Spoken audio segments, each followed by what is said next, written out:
Mesdames, Messieurs, bonjour, bienvenue sur le plateau d'Anews Workwell, le média d'information des nouveaux modes et lieux de travail. Aujourd'hui, je suis très heureux d'accueillir dans cette émission Face aux associations, cette toute première émission Face aux associations, non pas un, mais deux présidents d'associations professionnelles. Tout d'abord, la présidente de l'ADRA, Sylvie Noël. Sylvie, bonjour. Bonjour à toi Lionel et bonjour à toi Franck. Et bienvenue, merci beaucoup d'avoir accepté notre invitation. Et le président de l'ACA, Franck Douault. Bonjour Franck. Bonjour Lionel. Bienvenue. Voilà, merci également de ta présence sur ce plateau. Alors avec vous, Sylvie et Franck, nous allons parler de vie associative, évidemment, et puis aussi, bien sûr, de la fonction achat, puisque l'ADRA, comme l'ACA d'ailleurs, regroupe des professionnels de la fonction achat. Et d'ailleurs, c'est à ce titre une fonction qui intervient beaucoup aux côtés des directions d'immobilier et des directions de l'environnement de travail, qui en est d'ailleurs un partenaire important dans l'entreprise. Même si des fois, ça tiraille un peu, on pourra en reparler. Mais pour commencer, Sylvie, j'aimerais que tu nous présentes l'ADRA, évidemment, et en commençant peut-être par nous présenter ta fonction actuelle, ton parcours professionnel et ton parcours au sein de l'ADRA. Donc je suis Sylvie Noël, je suis la directrice des achats du groupe Covea, qui regroupe MAF, MMA et GMF.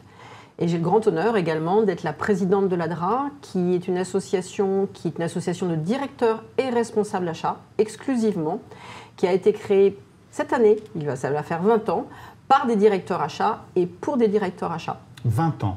Et oui, donc un gros événement en perspective également. Okay. Et présidente depuis combien de temps? C'est mon 3e mandat. Et les mandats sont de 3 ans. Donc je vous laisse calculer. Oui, oui. Et donc tu adores ça. Disons que je n'ai pas cherché la présidence de l'ADRA, mais quand je m'engage, j'essaie de m'engager au mieux. Et c'est une très belle association. Et on est plus un club aujourd'hui qu'une association. On a le titre d'association, bien entendu, parce qu'il faut un statut. Mais notre mode de fonctionnement et notre mode collaboratif et nos modes d'échange sont beaucoup plus proches de celui d'un club. Donc oui, j'aime beaucoup ça. On est environ 130 adhérents. Donc comme je le disais, directeur et responsable achat. On couvre 43 secteurs d'activité. Donc c'est tout l'intérêt aussi, c'est-à-dire qu'on a une grande hétérogénéité dans nos modes de fonctionnement, dans nos pratiques. Et puis je pense qu'un des credos, c'est la bienveillance, le non-jugement. Il n'y a pas de plus jeune, plus vieux, de meilleur, de moins bon. Il y a une communauté qui aime un métier et qui a envie de le partager avec ses pairs.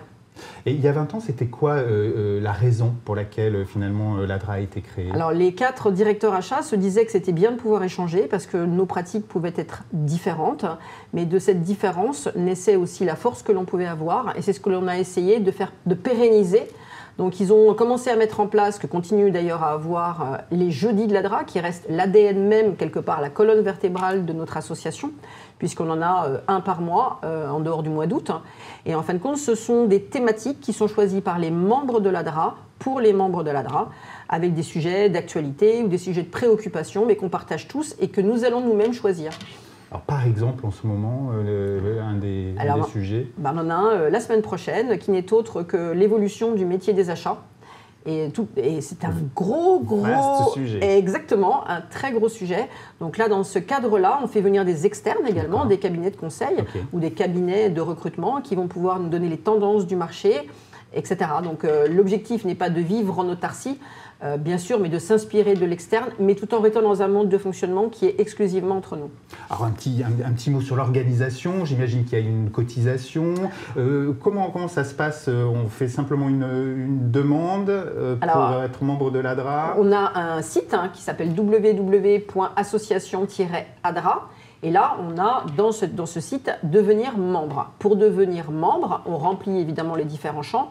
Et ce qu'il faut être, c'est un directeur ou un responsable achat en activité et également avoir du management, parce que les préoccupations que l'on peut avoir ne sont pas obligatoirement du même ordre.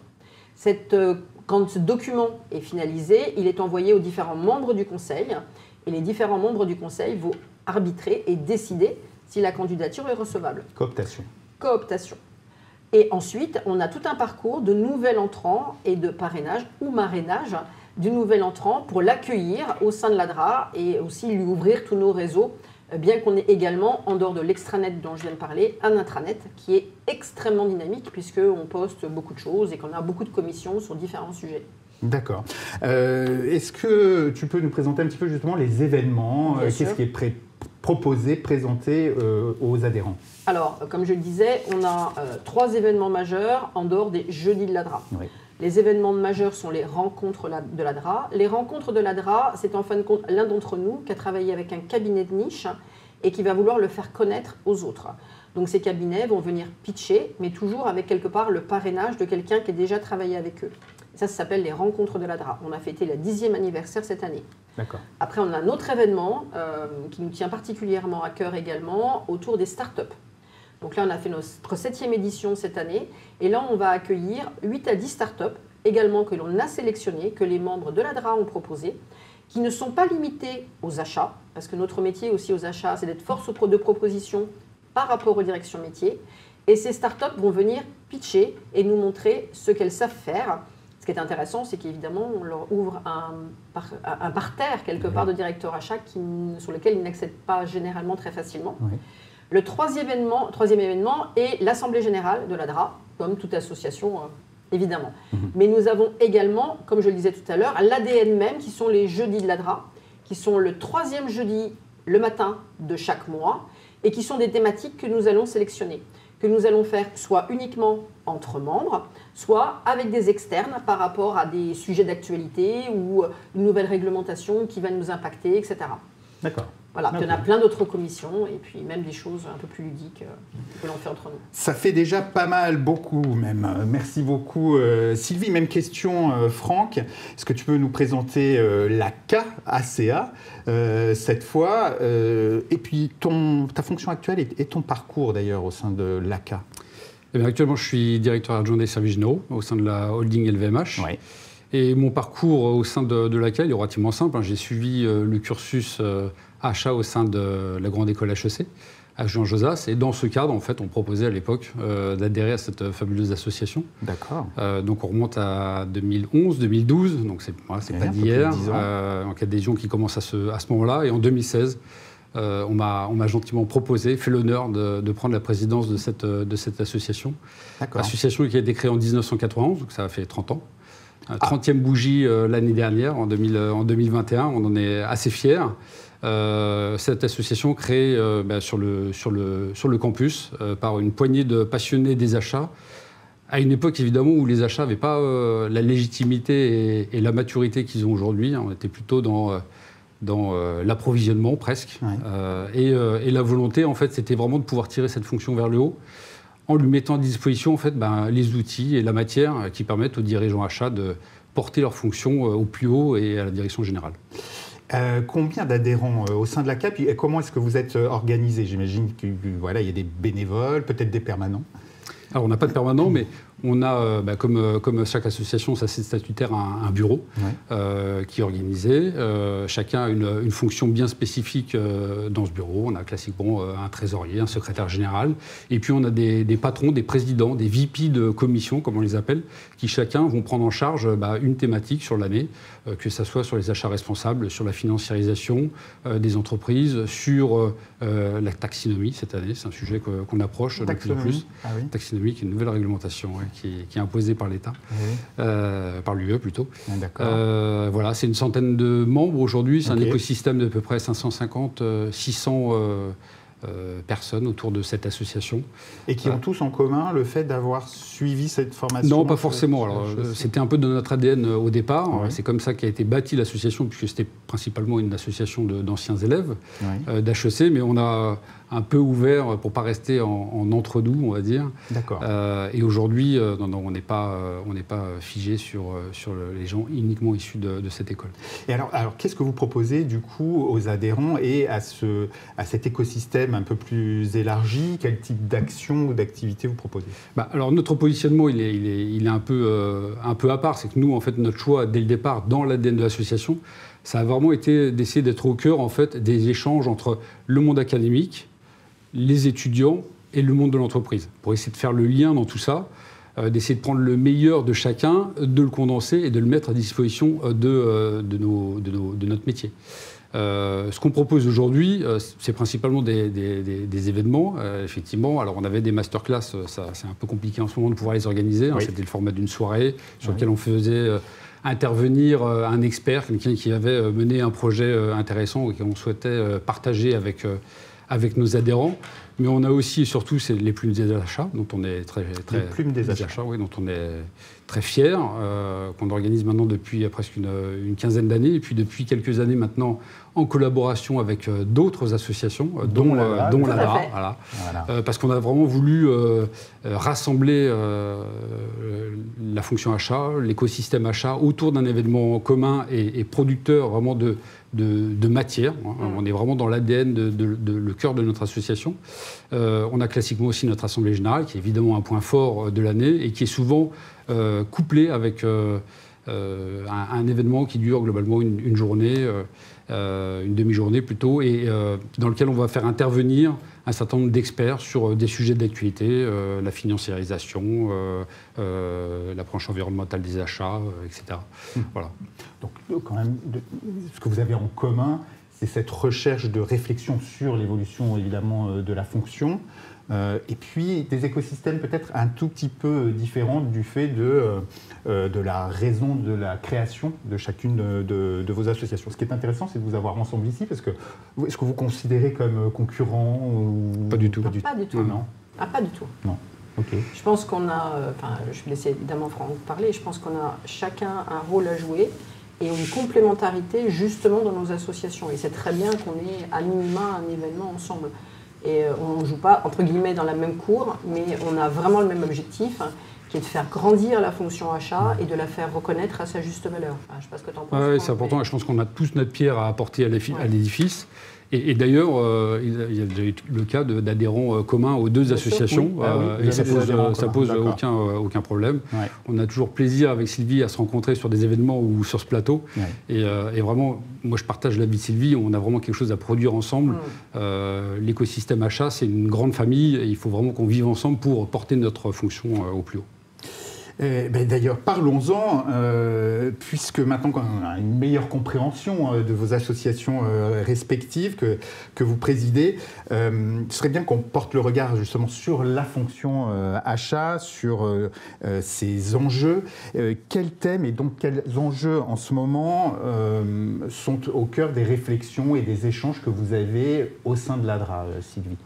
Alors, je pense que, je ne sais pas si on peut dire qu'on sort d'une période un peu compliquée.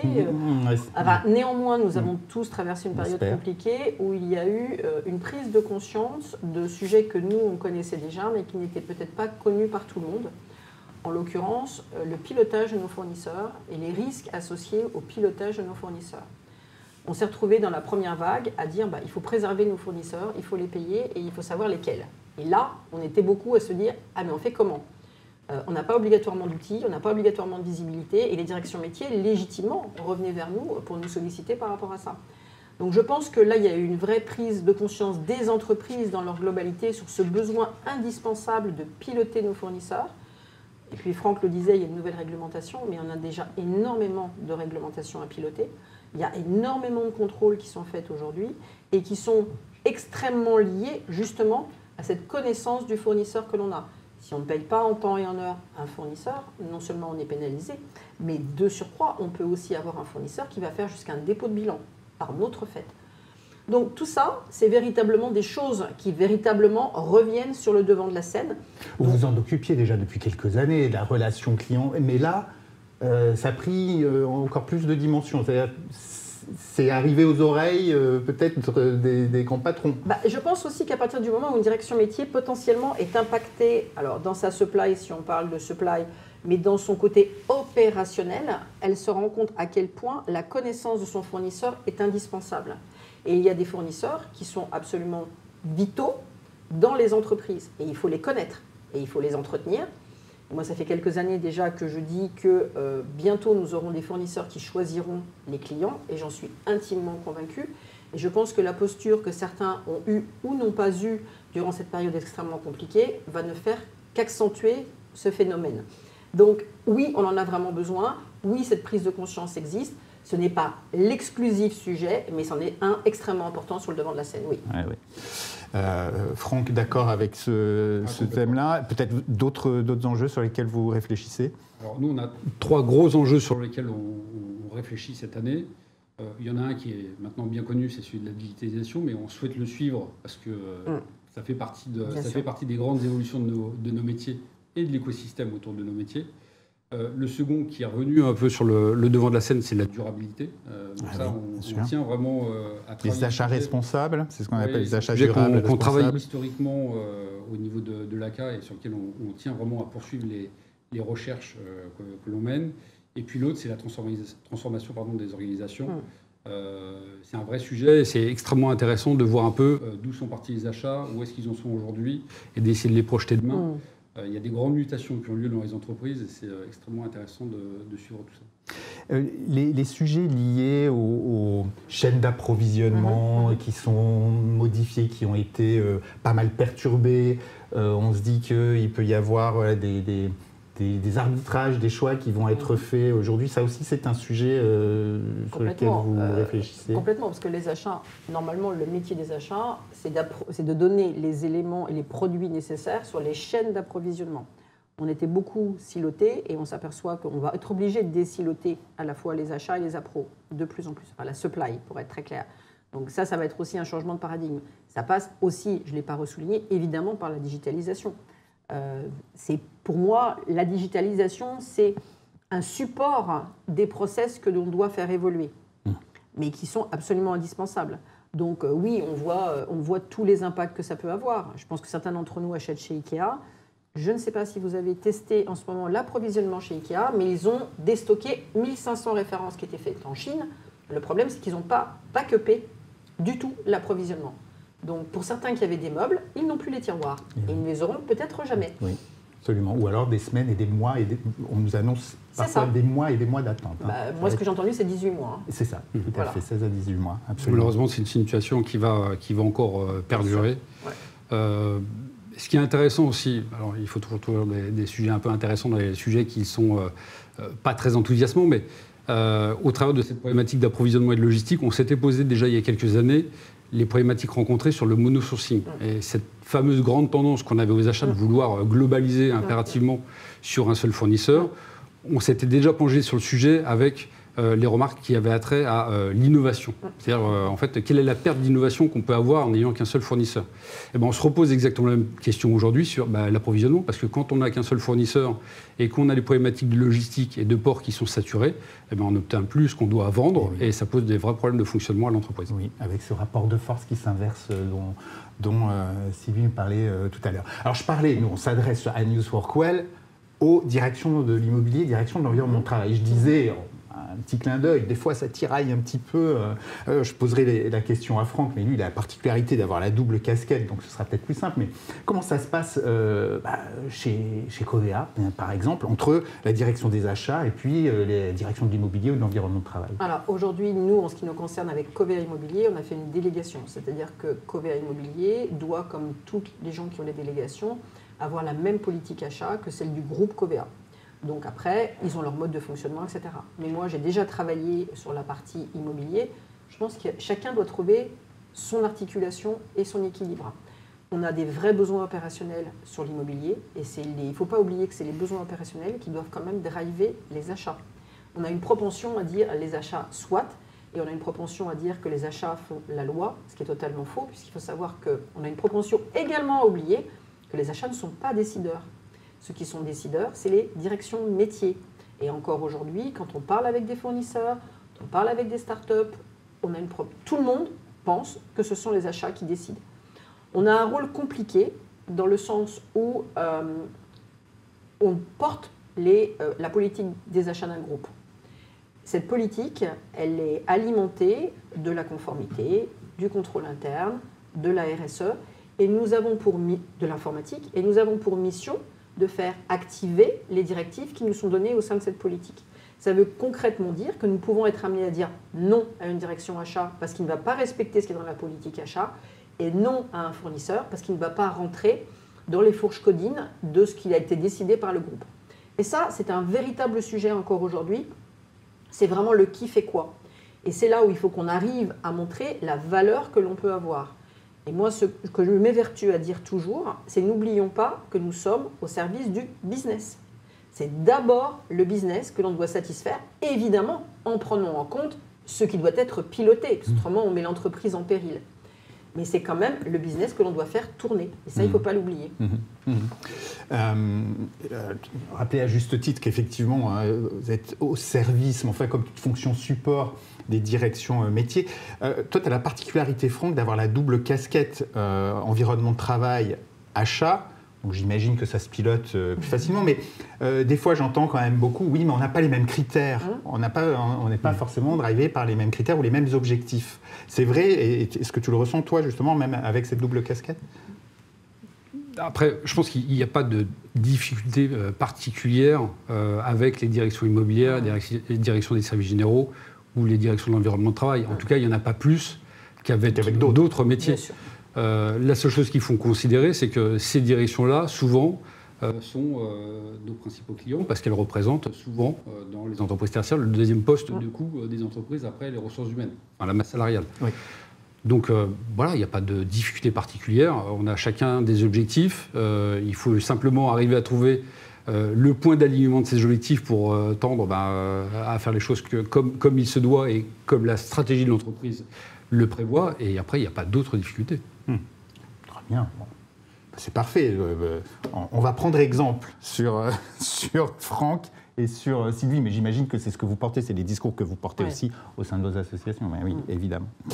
Alors, avant de nous quitter, j'avais une petite question, parce que mais souvent, face aux associations et face au président d'association, j'ai un peu la même question, c'est à l'heure de LinkedIn, à l'heure de Google, à l'heure de tous ces services qui sont maintenant gratuits et facile d'accès, quelle ambition on peut porter pour une association professionnelle pour les 5-10 ans qui viennent et pourquoi finalement adhérer et continuer à adhérer à l'ADRA ou à l'ACA? Nous, on a quelques points, je dirais, saillants de notre association. On les a listés, qui sont échangés, bénéficier de l'expérience des autres, rencontrer les autres et rencontrer leurs différences et grandir de leurs différences, participer à la promotion d'une fonction, parce que c'est extrêmement important, partager, parce qu'on a tous à partager, comme je disais, plus vieux, plus jeunes, avec des parcours différents.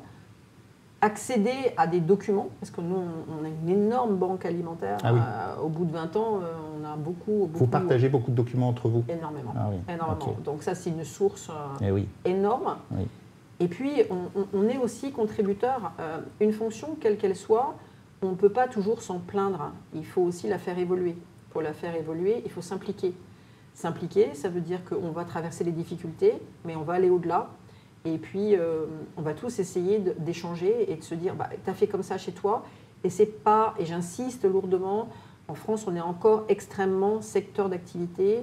Moi, je suis intimement convaincue qu'on grandit justement de cette mixité que l'on peut avoir en mélangeant les secteurs d'activité. Et moi, je partage totalement l'avis de Franck, que ce soit les services généraux, l'immobilier, le marketing.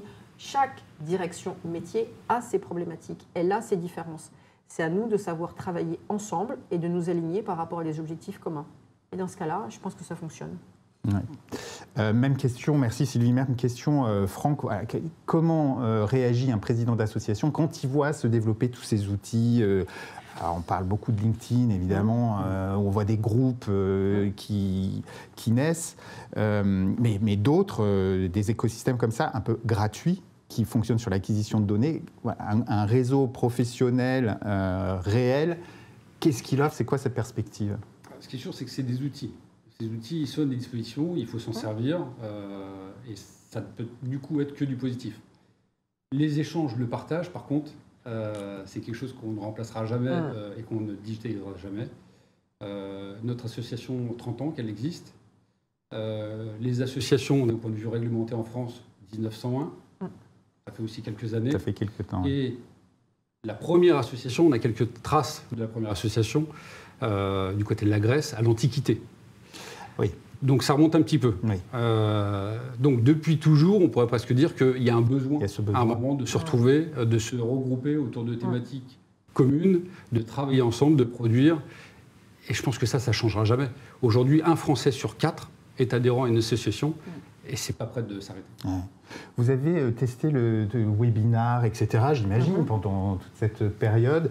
Ça permet de garder le lien, mais je ne sais pas que vous disent les adhérents. Alors, je pense qu'on est beaucoup à avoir fait des webinaires. De toute façon, on n'avait pas le choix. Donc, on a continué nos événements. On a aussi on a le purement distanciel qu'on a dû instaurer dans le cadre de la pandémie. On a le mixte que l'on a mis en place pendant un moment. Et puis, on a aussi des webinars qui sont encore d'autres séances. Je pense que les gens adorent se retrouver. Ouais. Au-delà de ça. Oui. Nous, on a fait, pour vous donner un exemple, on a fait AdraUp en présentiel au mois de décembre. Compte tenu de la situation qu'on trouvait border, on a enlevé le cocktail. Tout le monde était très content déjà d'être à l'événement, mais il y avait un vrai sentiment de frustration de ne pas pouvoir aller au-delà, de ne pas pouvoir passer du temps, de ne pas pouvoir échanger. Et ce besoin, il existe, et je suis parfaitement d'accord avec Franck. On a besoin de partager, on a besoin d'échanger. La nature humaine n'est pas faite pour vivre seule. Aussi loin qu'on puisse remonter, les gens vivent en tribu. Et ceux qui étaient marginalisés, c'était les gens qui avaient des difficultés ou qui étaient différents pour un certain nombre de sujets. Donc la nature humaine, elle est faite pour le partage, elle est faite pour grandir avec les autres. Et chacun doit trouver sa place.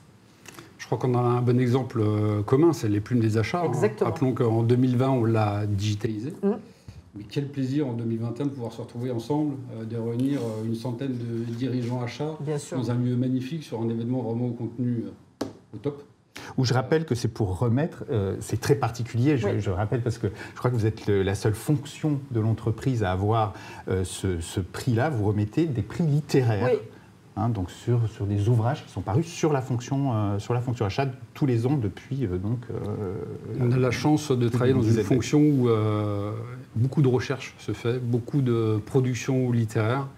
Et c'est vrai que c'est extrêmement intéressant parce qu'on voit encore que malheureusement, même si la digitalisation arrive et que l'accès à l'information est extrêmement simple, un ouvrage, ça a de la valeur et ça peut vous suivre toute l'année, alors que le digital, potentiellement, vous le trouvez aujourd'hui, vous ne le trouvez plus demain. Et voilà, merci. C'est sur cette bonne parole qu'on va se quitter. On arrive déjà au bout de notre première émission face aux associations. Merci beaucoup, Sylvie. Merci à toi, Lionel. Merci, Franck. Merci, Lionel. Voilà. Merci d'avoir été présent. J'ai été ravi de vous recevoir sur ce plateau d'Anews Workwell. Grâce à vous, maintenant, on en sait plus évidemment sur l'ADRA, sur l'ACA et sur les enjeux de la fonction achat. Proche partenaire des fonctions immobilier et environnement de travail, et quand tout le monde est aligné, il n'y a pas de raison, ça fonctionne. Merci à vous tous de nous avoir suivis. Je vous donne rendez-vous, quant à moi, tous les lundis à travers l'édito de la newsletter d'Anews Workwell, et très prochainement pour une nouvelle émission. À très bientôt.